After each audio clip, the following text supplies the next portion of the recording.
This is King Rob, News and Fools Global. King Rob, News and Fools Global. Y'all know about that. Y'all know nothing about that. Y'all know nothing about that. Hold on. Let me get to work here. Hold on. It's a very important video I have to make. Like, extremely important. Monty Woodgrain is someone that I enjoy watching his content. It's funny to me, whatever. He did a video earlier where he was like, man, like, you should hold the users accountable, whatever. Hold it. No, why? You already get held the fuck accountable. Well, they're homeless outside. Da, da, da. Why do you think that happened? Because they were held accountable. They probably didn't have their own crib. They either rented some shit, and that shit, then they ran out of money, or they fucking lived at their parents. Their parents were like, you're not going to be doing that shit here. Kick them out. Or they left a rehab. Then people get held accountable on their own. Life do a good job of just doing that. Life do a really good job of that. Like, you ever seen, it's funny, there's some people who's YouTubers who they houses look kind of like this. You ever see somebody who got a crib with like nothing in it? That will never be me. That will never be me. I will never be that individual who sold his whole crib for the crack rock. Sold literally everything. No. I got shit in here I probably should have sold, but I'm just like, no. I'm not taking this to the pawn shop. Look. If I fall out and have a heart attack while I'm smoking this cigarette right now, I wake up in the hospital because I probably survive it because it's me. And they're like, sir, you need to quit smoking. I'm going to quit smoking. It's going to take me a few weeks, but you just expedited my process here. You know what I'm saying? You just made this a little bit quicker. That was like a warning shot that I really paid attention to if that would have happened. But if I came out and still was smoking, and I don't even smoke that many cigarettes comparatively no more. I barely smoke a pack I might smoke a pack every like 3 to 4 days. So basically, Mr. Woodgrain decided that, and he sort of reverted his viewpoint towards the end and wanted to know what people think. I respect that. And he was even saying shit like, listen, say what you want about crack, whatever. See, the way he said shit about crack, that's how I feel about cocaine in general. Like, because people who do coke and never do nothing wrong. They'll never do nothing wrong. Sometimes you don't even know they on no coke sometimes. But with crack, I feel a little bit differently, bro. I feel a little bit differently. Like, I've never seen somebody sell their whole shit for cocaine. You see what I'm saying? I've never seen that. I had someone tried to offer me, I forget what it was, but it was some amount of cocaine for my PS4. And I was like, this is a while ago. And I was like, no, I'm not selling my PS4 for any amount unless it's like more than what the shit is worth by far. You come to me with like a couple zips, we might talk about selling the PS4 because that shit only worth $500. You come to me with some $2,000 and a $1,500 profit margin out the gate. Yeah, we can talk about selling a PS4 for some coke. But we're not gonna talk about selling no PS4 for no ball. We're not gonna talk about selling no PS4 for no 5 grams. It's just like a stick, but like put it like this. There's a lot of shit realistically. I probably should just take it to the pawn shop and sell it. I won't do that. I don't care how desperate, straits, how direly financial, whatever. We can't do that. That just looks bad. It looks bad. Not so much just selling shit at the pawn shop, but when you're going to do that repeatedly, it's a real bad look. When that's like one of your hustles, that is a bad look. If this is not something you just do on a random occasion, right? This is something you're always at the pawn shop and you don't work there. I got a buddy of mine who's red flagged. in every pawn shop in Connecticut. He's not allowed within 50 feet. Like, he had it on his ankle monitor. If he was at anywhere that was within 50 feet of a pawn shop, it was a violation of his probation. Yo, shout out Remy, man. But, yeah, no, I will say this, though. When you a junkie and you on drugs or whatever, you're held accountable. It happens. It is, you will go to jail. Something will happen. That's why when you see people and it's their first DUI, you know it's not their first time driving drunk. You know it's not. Like, I'll put it like this. I won't smoke no weed in my car. Ever. Ever. I might smoke a cigarette in here or there. I will never smoke no weed in my car. I've seen it used against people too many times to where they say, well, your car smells like weed. No, take that shit outside. Take that shit outside. That's just the way I move about shit. I am not the one to be opting into some bullshit. You know what I'm saying?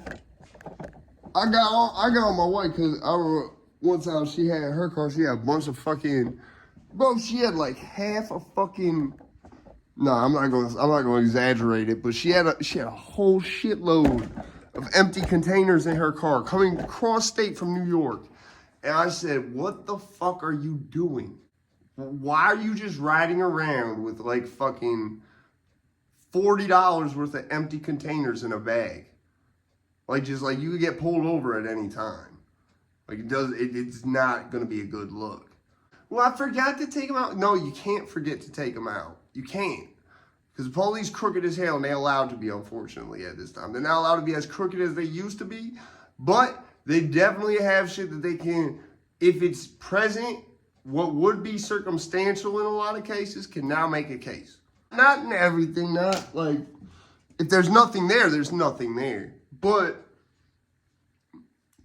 when it comes to like, if you smoked weed in the car and the police said, look like you was driving fucked up, your car smelled like weed.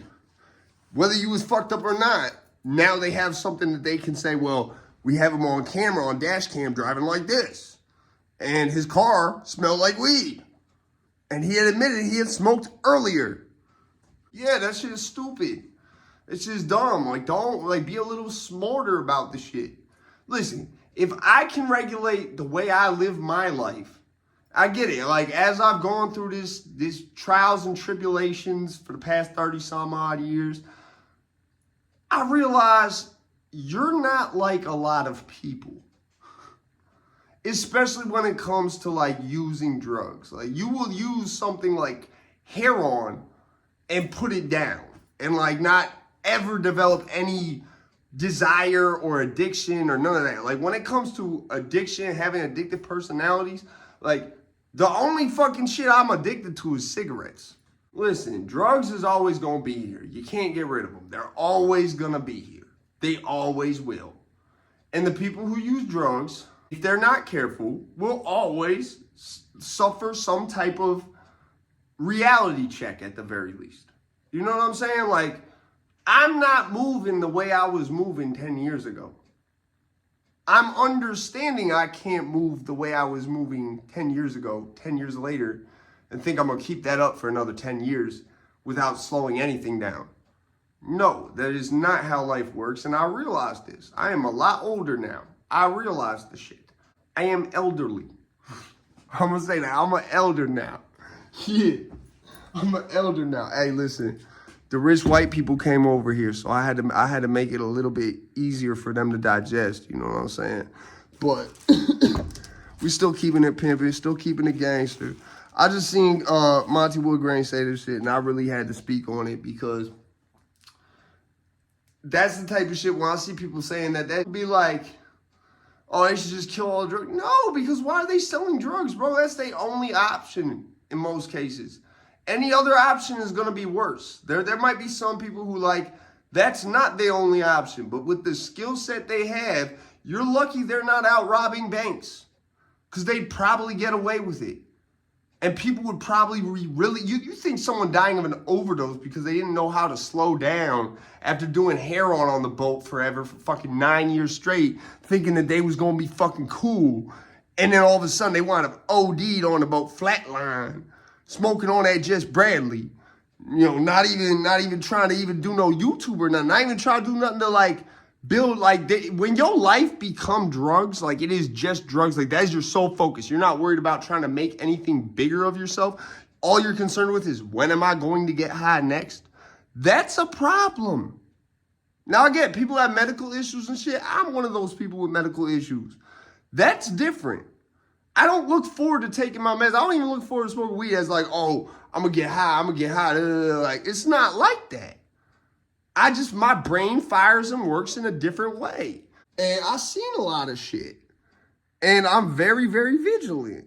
When people use drugs, and especially when they overuse, I'm not talking about people just taking like meds away. I'm talking about people who are strung the fuck out, run around the street higher than a light bill, told you they was going to rehab at 8 in the morning, and you gave them $20 for the bus, and then they telling you by 11 a.m. that same morning that they missed the bus and that they're going to get you your money next week, and next week never comes. You know what I'm saying? Those types of people. Why do you think they're doing that? Their life is in shambles as a natural consequence of using the drugs that held them accountable. Listen, as someone who done a lot of fucking drugs in my life, bro, I done every drug under the sun. Never got addicted to none of them except cigarettes. I can say that usually when you're partying too hard, something scares you before it tries to, you know, be like, yo, the party's over. You know what I'm saying? Like before it straight up ends the party on you, you know, before it kicks you from the live chat, it tries to warn you first. It has something like, okay, you might, like I said, you might be on doing meth or crank, whatever the fuck, doing e-pills, whatever. You might be a little bit overweight. I know people who had heart attacks in their 20s of being on e-pills and being overweight. You had a heart attack in your 20s. And I don't mean that with no disrespect, right? Because it's not something I've seen a lot. I've seen it happen one time. And the kid changed his life around because of it completely. You know? So, just take care of yourself. At the end of the day, don't try to judge nobody else for how they live in their life. Because you can tell when someone's life is in shambles, bro. You can tell when their life is really in shambles. They don't have anything. They have a bare apartment, like most of the time. They have a bare apartment or place to crash that is also bare. Most of their clothes came from other people who should have said it was my size. But at the end of the day, bro, like I said, it's almost like when they tell a show like, except like South Park for 30 more seasons. Some spiritual warfare going on. It was up in the air for a minute. They didn't know what was going to happen. And I think the network heads, they met, they talked it out, and I guess now we're good. We're back on time. We're back on schedule. So, like I said, like, it's like Wack 100 said, bro. Trump did some shit. You know what I'm saying? Like, if Trump had got elected, Kodak would still be locked up. Some whole other shit. You know what you know the whole thing, bro. The whole thing Wack 100 said, go look that up. Go do your homework on Wack 100 and all that. And you know, Trump doing some wild ignorant shit. You know what I'm saying? Trump doing some YN shit. Yeah. Yo, Trump could be an uncrashed out game. Trump could be an uncrashed out game. He meet all the criteria. Well, he don't really act like a young boy, to my knowledge. But still. Hey, listen, all you young boys and shit, remember, this the general speaking. This the crash out gang general, okay? Whatever you do, just remember, you're not bulletproof. Even if that vest is, and you strapped up, you're still not bulletproof. You could be armed to the teeth with level 4 body armor everywhere and still have a heart attack, and still have a stroke, and still have a seizure, and still die from HIV, and still lose your ability to walk when it progresses to AIDS with that class 4 body armor and a fucking PSA Saber and all this type of other bullshit, materialistic things, knowledge you don't fucking need. Listen, anything I buy that's material, it's for a reason, okay? It's because that material is needed for what I do in my daily life. I do not rock designer brands because if you think about it, that's like the definition of material things, bro. I seen the wildest shit. You know what I seen? And this is my new thing I'm getting on people bumper about. If you have I see nothing but white walls and white carpeting, and I can't tell if it's a crib or an apartment that you're in. And you rocking designer clothes with no furniture, no furnishings, none of that from what I can see, but you're rocking designer clothes. That makes no sense. There is no reason you should have nothing in your crib but designer clothes. Listen, I have material things. None of them is designer clothes, and all of them is material things that can be used to make things with, mainly music shit.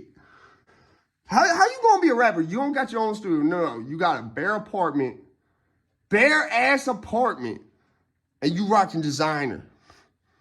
Do you even have a bed, bro? It looked like your motherfucker was sleeping on the floor, man. I'm out there, bitch, man. Stay safe.